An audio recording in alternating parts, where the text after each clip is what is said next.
Hello and welcome to EZGlutenFree. Today I'll be showing FaveHealthyRecipes.com how to convert a basic Pizzelle recipe into a gluten-free version using Bisquick to replace the flour and leavening agents in the original recipe.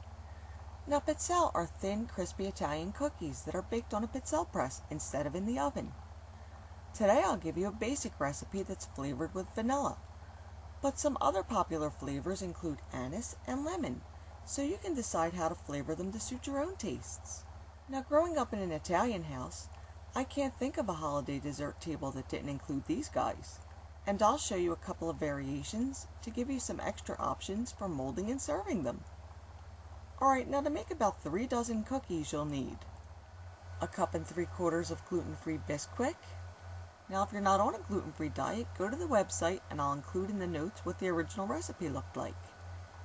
3 large eggs, 3/4 cup of granulated sugar, 1/2 cup of butter melted, that's 1 stick, and 1 tablespoon of vanilla. Alright, now to make the batter, add the vanilla to the melted butter and set aside. Whisk together the eggs and sugar until well combined. Then add the melted butter and vanilla in a slow, steady stream while continuing to whisk until blended. Add the Bisquick and using a rubber spatula, stir everything together until just combined, but don't overmix.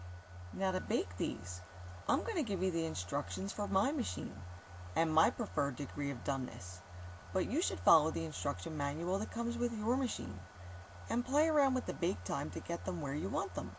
Alright, now to follow what I did, preheat the machine on a medium setting, then spray the grids with nonstick spray, and spoon about 1½ to 2 teaspoons of batter into the center of each of the patterned cooking grids. Then close it down and lock the grids.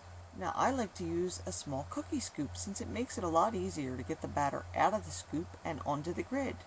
The indicator light will let you know when they're done, and you can open the lid and remove them with a heat-proof plastic spatula. But don't forget to let them cool before you store them.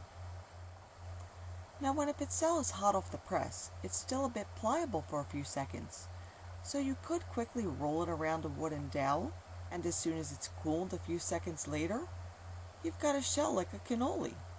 But I've got to warn you that these should be filled immediately before serving or they'll get very soggy. You can also shape them into little dessert cups by draping them over a small glass or ramekin. Oh, and lighter Pizzelle are much easier to mold than darker ones, which tend to be a little crispier. You can also put a little less batter into the press and make tiny Pizzelles and fill them with chocolate. But truthfully, my favorite way to eat them is plain. Oh, and I like them filled with ice cream too, but I didn't have any, so you'll have to use your imagination on that one. And if you don't have a Pizzelle press, why not consider going out to get one? Once you see how easy these are to make, you're going to want to make them all the time. So give it a try. And if you'd like to see this recipe in print, you could always visit my blog. And for additional recipes and tips to fit into your healthy lifestyle, visit my friends at FaveHealthyRecipes.com. See you again soon.